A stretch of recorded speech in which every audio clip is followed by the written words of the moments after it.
Welcome to the Angler Talk Podcast with Chris and Aaron. Brought to you by FishingMagicianTV.com.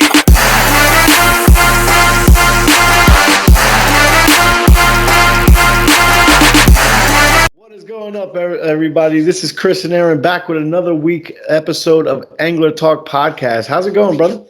Good, buddy. Good, man. I've been out on the boat as much as possible. I got a little bit of headwaters under my belt. I've been fishing at freshwater lake more and more. I was able to get out today on the river, caught a pretty nice snook. I mean, I've been doing my thing over here. That's good, man. As for me, the only thing that I've caught lately was crabs. Oh, hopefully not the bad kind. No. Last week I went out with Pops and we attempted to catch some winter flounder out in Belmar. But like I told you, man, as soon as we got there, I think God just said, you know what, turn the fans on. Started blowing like 22 knots out of the east and just made a crappy day. But we toughed it out for about 4 or 5 hours. And the only thing we caught was 2 spider crabs. But, had a good day with the old man and had some fun. Oh, yeah, you got to get out there, man. Yeah, I mean, you ain't going to catch fish from your couch, dude, so you got to try, Yeah, absolutely. It felt good to get out there, actually start moving around and, doing things. And, it was good to get out. Yeah. So this week, we sat down with Captain Carlos Bastos out of Clearwater, Florida, man. Dude that has a lot of knowledge and knows exactly what he's doing. And I hope you guys enjoyed this interview. Yeah, no, it's a good one, guys. Definitely listen up, man. This guy's he's a contact you want in West Florida, if you want to call it West Florida, on the west side. He's the guy you need. All right, but before we get into that, I had made a little post on Instagram and Facebook that I decided I wanted to do a little giveaway. We're not being paid for this. This is just something from us to them. That we appreciate your support. And here's the rules to the giveaway. You must be subscribed to the channel. You must give a like on this video and comment the magic word that will be in this episode through a drop screen. So stay tuned. So I'm going to give you guys a little bit of a look of what's in the box. You got a couple of NLBN swim shads. It's a 3-pack. 3 come in each. And of course, with the jig heads. Make sure you guys are ready for the snook and striped bass or whatever area that you're in. Those things work great. You got a Penn Reels neck gaiter here. It's very comfortable. 60% polyester, 40% cotton. Real nice. And of course, our sponsor, Tony, has given us something to give out. Tony Maja Bunker Spoon. This thing is a monster. This will catch you a lot of fish. It's a must on the boat for striped bass, guys. And there's a couple more things that Chris isn't showing, so make sure you guys follow along and do what is asked if you guys want to enter for the giveaway. And I mean, trust me, it's worth it. I mean, even the couple things he left out would be worth it in its own. So make sure I didn't leave them out yet. I'm gonna pull that Billy Mays. Wait, there's more. All right, we got some Finessence bunker oil. This thing, I live and buy by it, and I guarantee as soon as you try some, your hookup ratio will increase. This is definitely something that is cool as hell to use, and it works. Also, got the Rapala X-Wrap. Cool little jerk bait right there. And the Yozuri jerk bait. These things work really great, and there'll be a few stickers in there as well. And I hope one lucky winner is going to enjoy this. And once again, thank you for all the support that you give this channel and listening to this. If you're listening on Apple Podcasts, Google Podcasts, Stitcher, or whatever it may be, there will be a link in the description below to the YouTube channel. For you to win this prize pack, it's almost valued at about $200, give or take a few bucks. There will be a drop down magic word in the middle of this episode somewhere, so stay tuned. So here we are with Captain Carlos Bastos. I hope you enjoy. 2, 1. And what is up, everybody? Here we are with Captain Carlos Bastos. How's it going, brother? What's going on, guys? So how is the weather down there in beautiful Florida? It's been windy as hell, man. I ain't gonna lie, it's been windy, but it is what it is. But it's been warm, so 75, 80. A little bit on the cold side, like the last 2 months. But other than that, I can't complain, man. I can't complain. So, Carlos, what side of Florida are you on? But where are you at on the map? I'm on the west side. I'm like probably 40 minutes from Tampa. Okay, all right. So, I mean, like if I want to go see the Bucks play, it's like 30 minutes from my house. Yeah, it's not bad, bro. I went over to see the Red Sox versus Tampa Bay, and it was at the new stadium. Well, when it was a new stadium, and it's freaking amazing over there, bro. It's a really nice spot. I like it, man. It's nice and chill. I mean, it's a little bit too chill for some things. You got to wait around to get some things done around here. Yeah, but it is what it is, man. It's that's Margaritaville. the entire state of Florida, bro. It's not just where you're at. Trust me. Yeah. Yeah. We'll get to you. We'll get to you. Maybe 11 o'clock. Yeah. Up north, we get stuff done. You know what I'm Oh, saying? Yeah, absolutely. It's like when my cousin comes down for fishing, right? And he goes, "Hey, Carl, when we going to leave the dock?" I go, "Well, leave around 8 o'clock." He's like, 8 o'clock? In Jersey, we're out at 5:30 in the morning. I'm like, there's no rush. No rush. So a lot of people know who you are. You are a well-known and respected captain in the industry. But for the people that don't know, let them know where you came from. I know you used to be Captain Freddie Gumboa's co-captain on the Andrea Gale. Yeah. Well, me and Freddie grew up together, so we lived on the same street. We grew up together on Monroe Avenue in Elizabeth. So we've been fishing together since we were 10 years old, man. We used to go to Rawway for trout and all that stuff. You know what I'm saying? So as soon as Freddie got a nice rig, I'm like, yo, Fred, you know what I'm saying? I know the bottom fishing, the tuna fishing. We could do this nice. You know what I'm saying? And that's how it pretty much worked out. Like, he gave me all the bottom fishing trips. Freddie didn't want nothing to do with bottom fishing, and that's my thing. So it worked out really nice. You know what I mean? And who's going to say no to driving a Contender? You know what I'm saying? Exactly. Right? You can pay me that all day. You know what I mean? Yeah. I mean, in bottom fishing, hey man, that's my favorite thing to do as well, because at the end of the day, you never know what you're gonna catch. There's so much down there. I did everything. I went to Barnes and Noble, looked up shipwreck books. I mean, I've done it all. There's probably, I don't think there's any. I mean, there might be some little snags I don't know about, but I know every wreck out there. Yeah. Of course, of course, every captain got those little snags. Those little secret ones you put in your back pocket.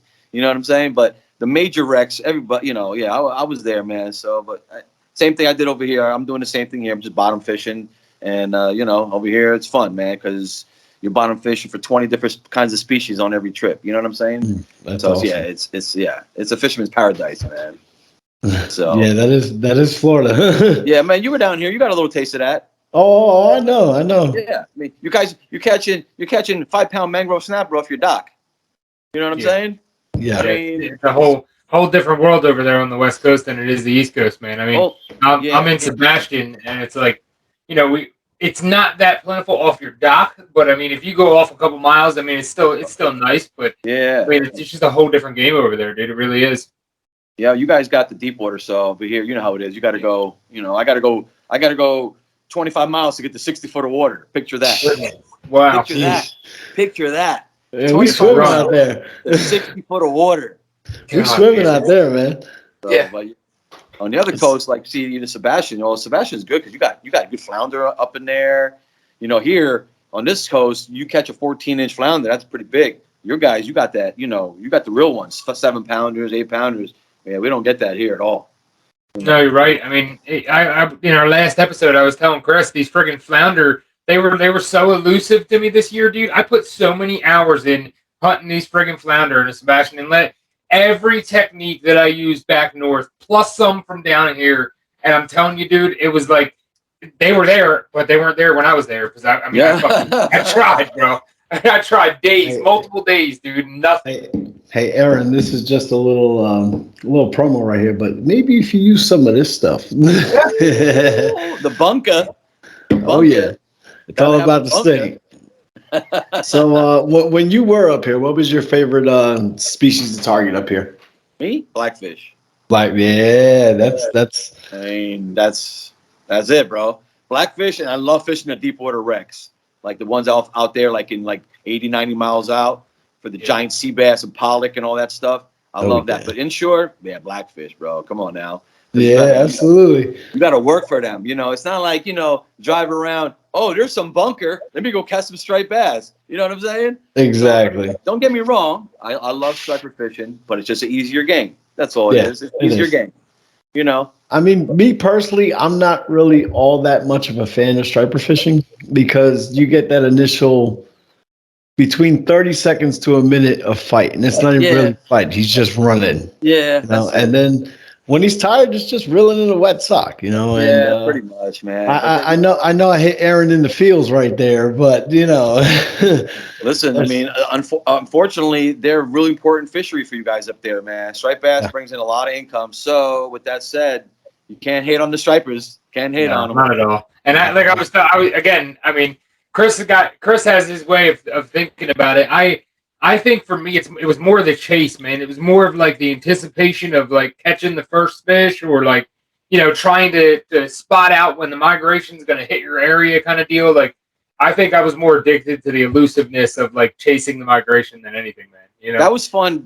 And when I used to run the bunker schools on the beach and everything, that was fun because I go up by myself, find my own stuff. It's just the bay striper fishing. That's man. I don't miss that it's also you got to deal with 17,000 boats in the bay. That's the problem, man. You see, over here, you don't see any boats that look over here. Nobody goes fishing. Everybody goes boating. So you'll go out and you don't see anybody out there. When you come in, there's 5,000 boats hanging out the sandbar. So for me, I'm good, bro. I'm good. I don't see any. The only time you see people out here is on opening day of red snapper season. Man, that's when you see everybody comes out for that one day. That's it.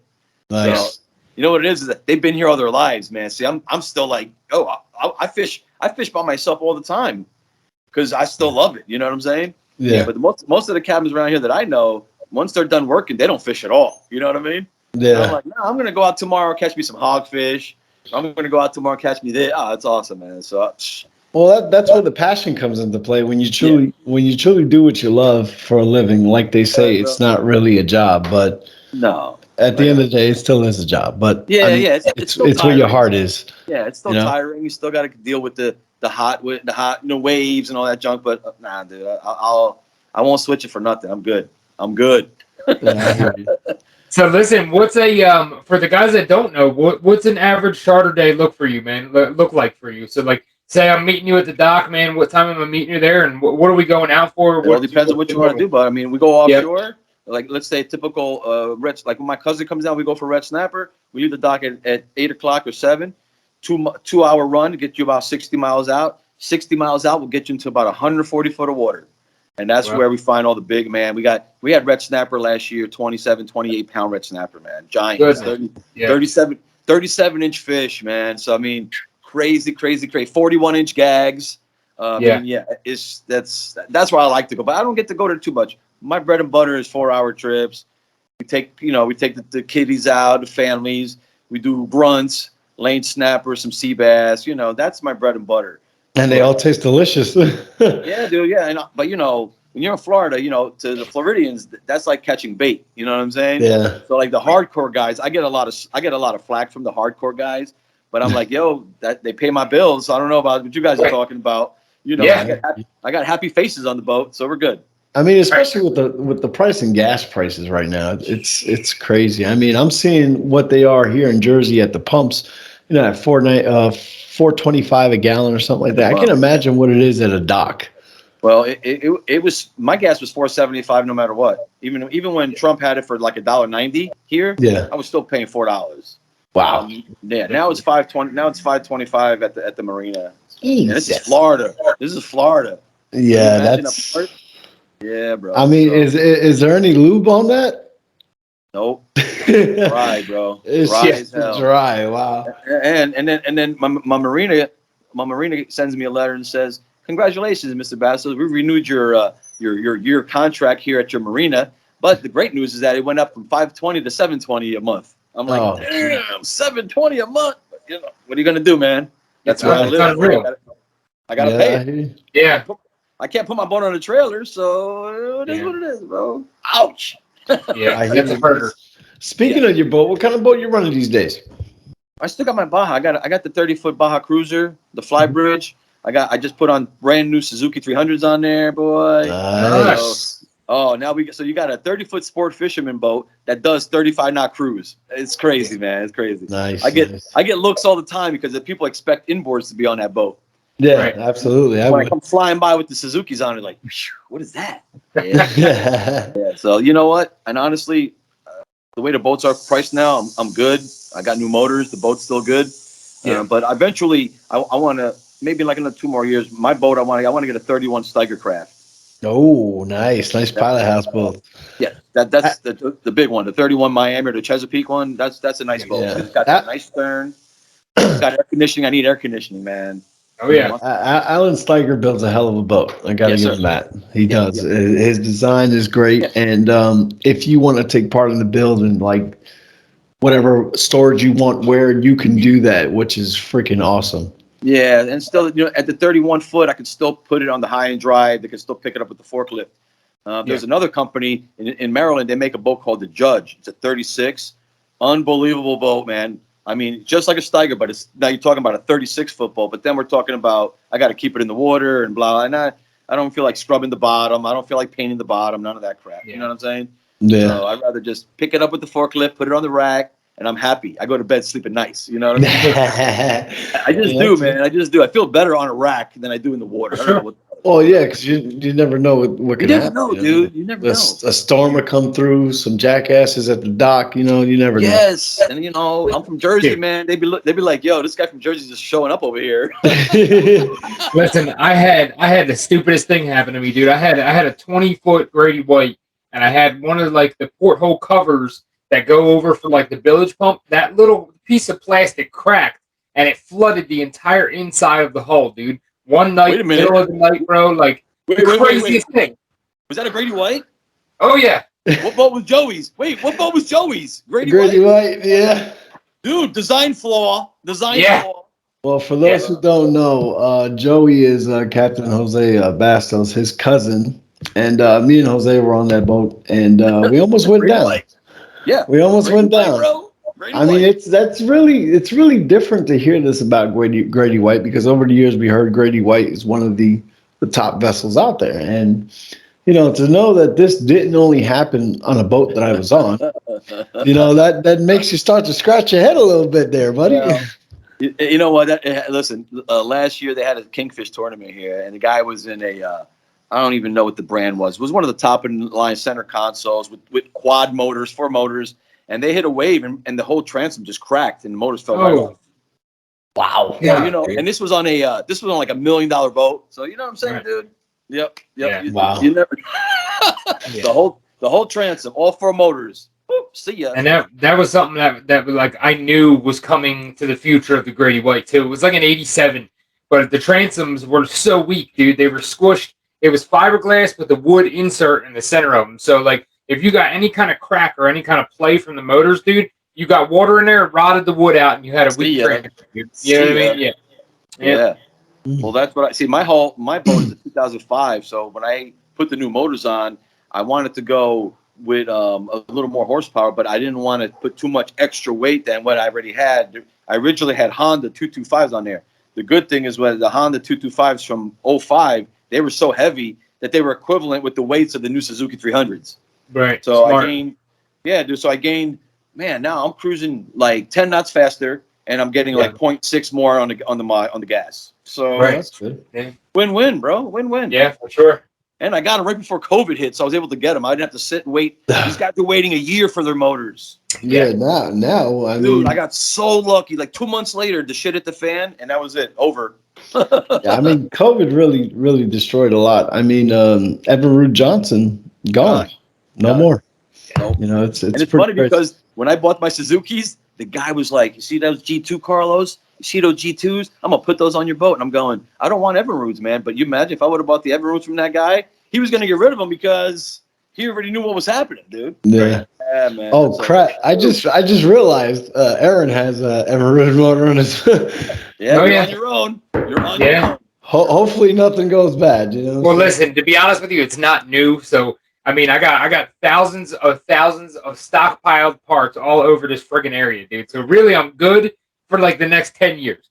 10 years after that, we're gonna start having problems. But No, I got a guy for motors, bro. If you ever need or know of anybody that needs some, there's a liquidation place right down the street here in Fort Pierce. I don't know what they do. I don't know where they get them, dude, but they have new motors coming in on friggin' pallets every day.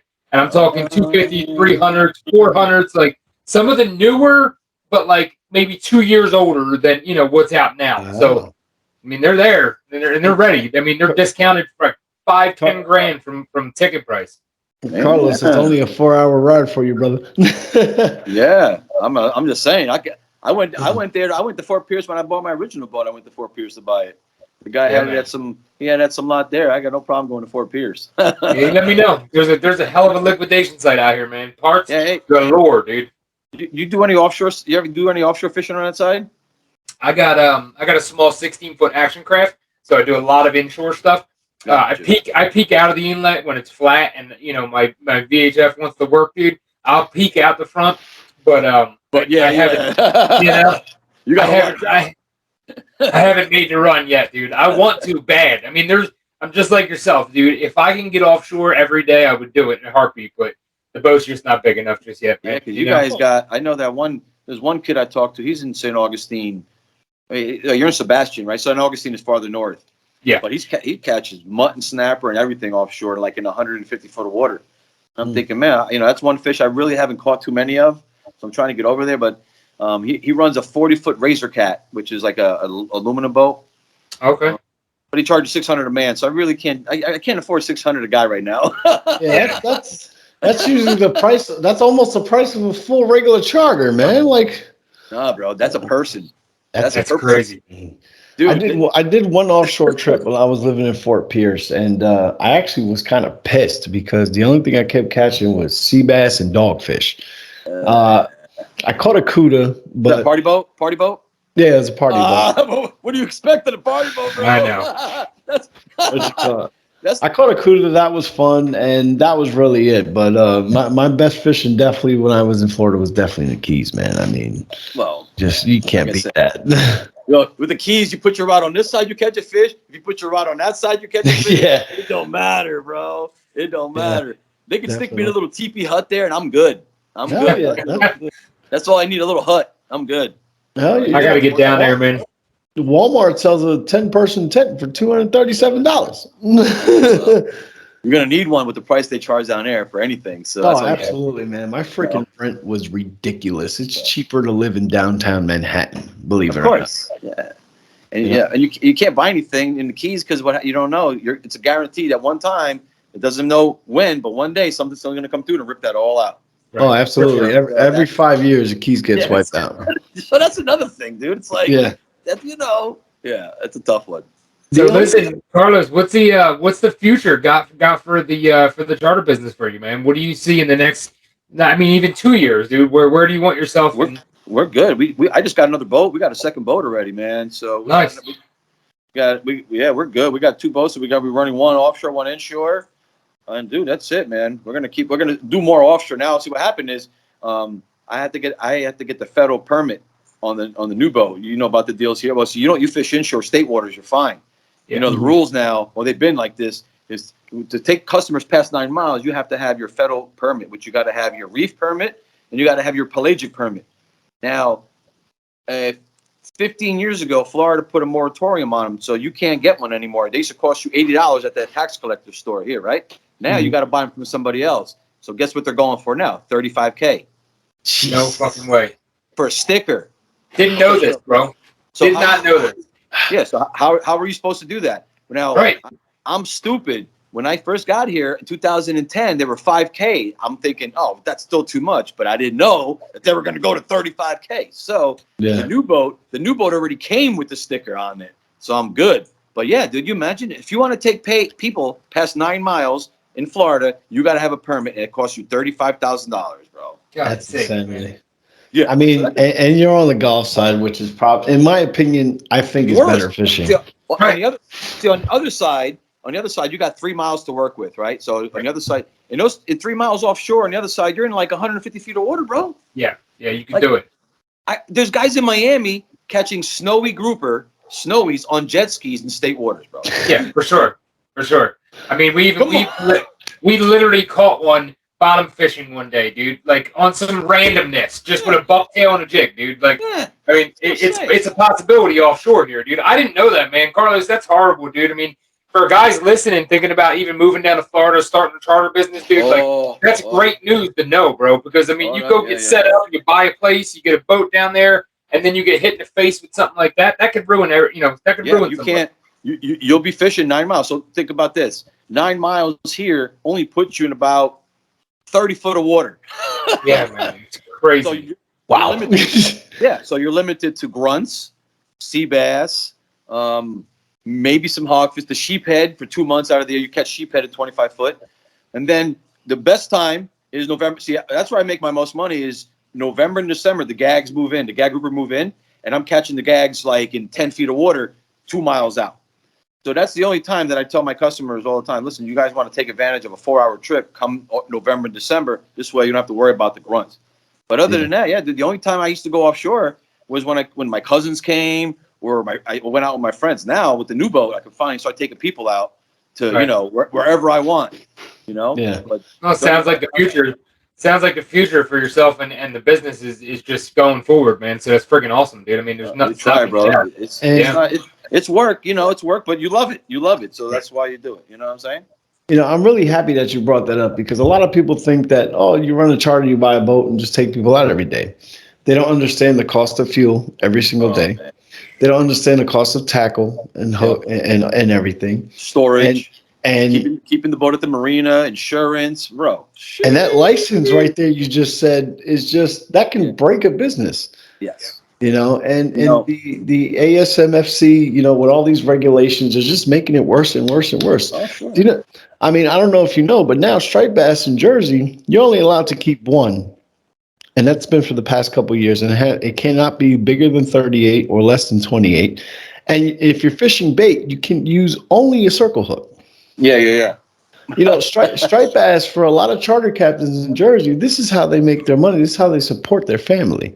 And, with the regulations, they just keep piling and piling and piling on top of people. It's just killing them, it's ridiculous. Yeah, that's always, if you see the trend, bro, if you look at the trend, that's the way the trend is, man. Yeah. They just shut down. Over here, we had in last October, NOAA sends out an emergency saying they're going to close down, emergency closing. So you can't catch no red grouper or no lane snap for the next 2 months.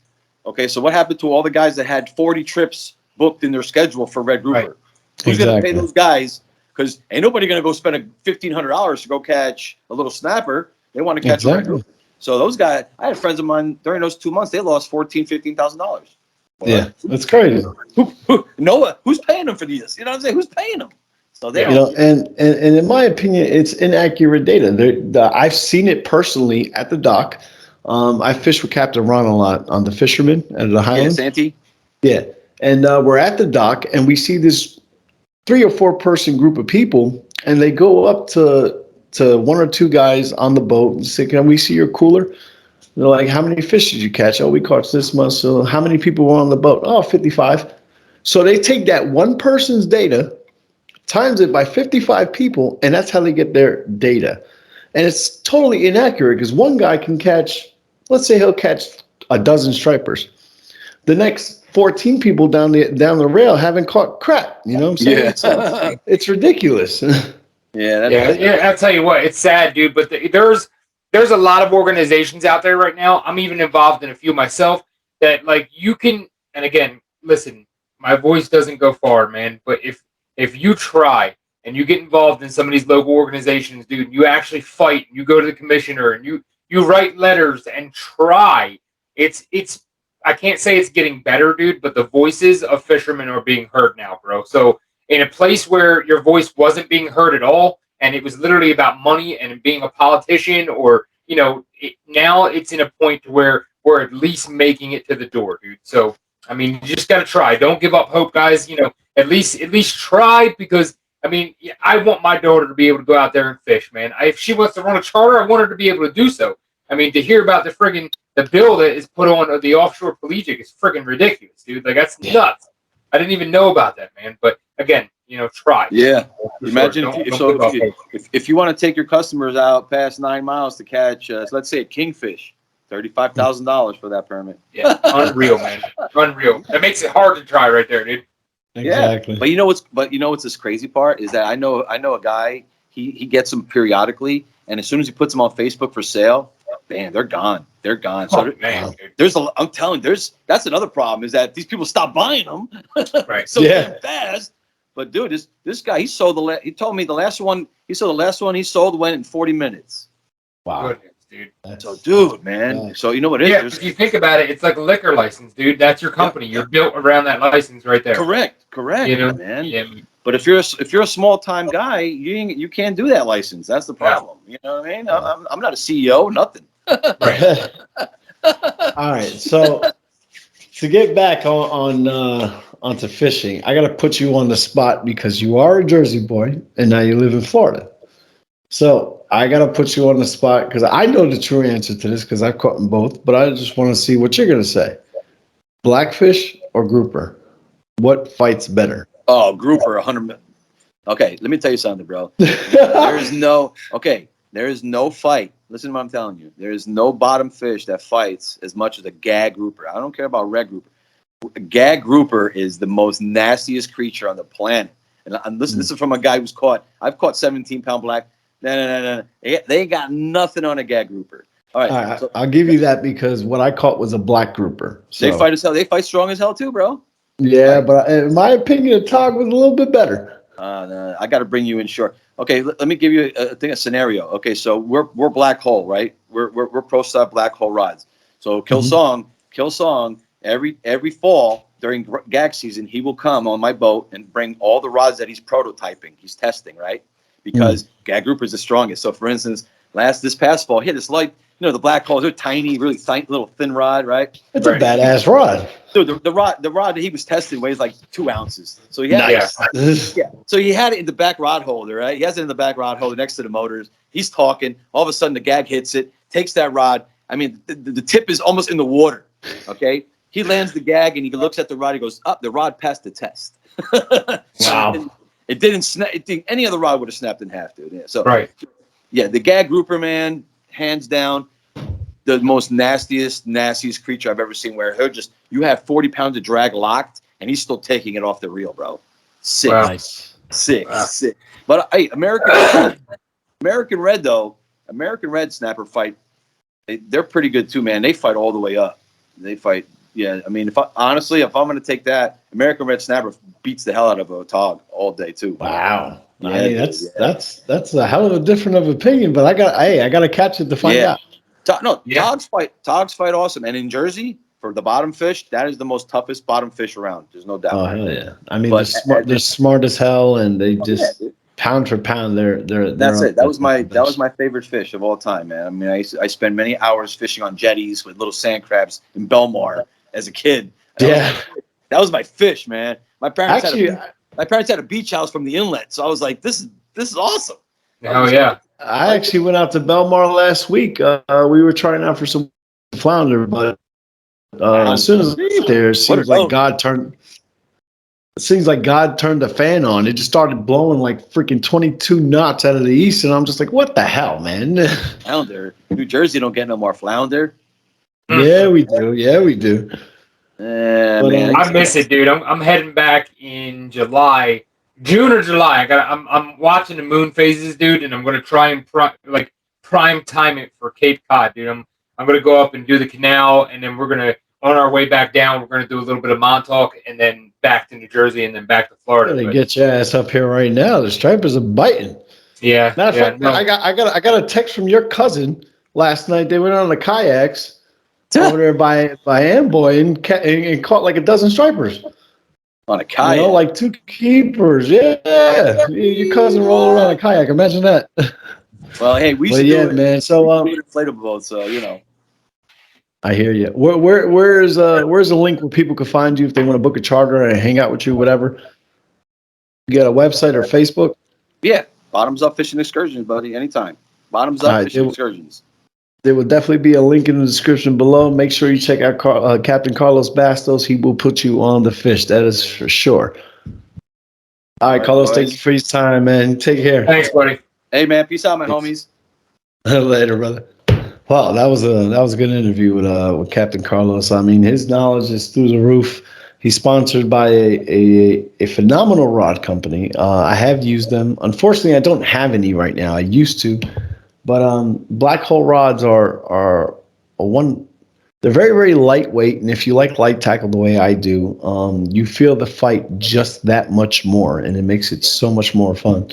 No, I mean, you know better than most people, dude. I love the light tackle stuff, dude. Like, I sit there with my rod and reel combo, my 2 fingers, and if that thing doesn't balance, dude, and doesn't hurt my wrist, I mean, it's perfect, dude. It's like, the lighter the better when it comes to really anything, dude. Unless you're doing some big game offshore things, I mean, the lighter the better, dude. But I mean, this guy is really a wealth of knowledge, man. I can't wait to get him back on for another episode and talk more, even about the bottom fishing in New Jersey, and then the transition into Florida more. I mean, it just guy's a book of knowledge for sure. Well, that's one thing about Carlos. He's always willing to help, and he's always willing to come on whenever we want him. And definitely, that's somebody I could see us, interviewing multiple times. I mean, the dude's great.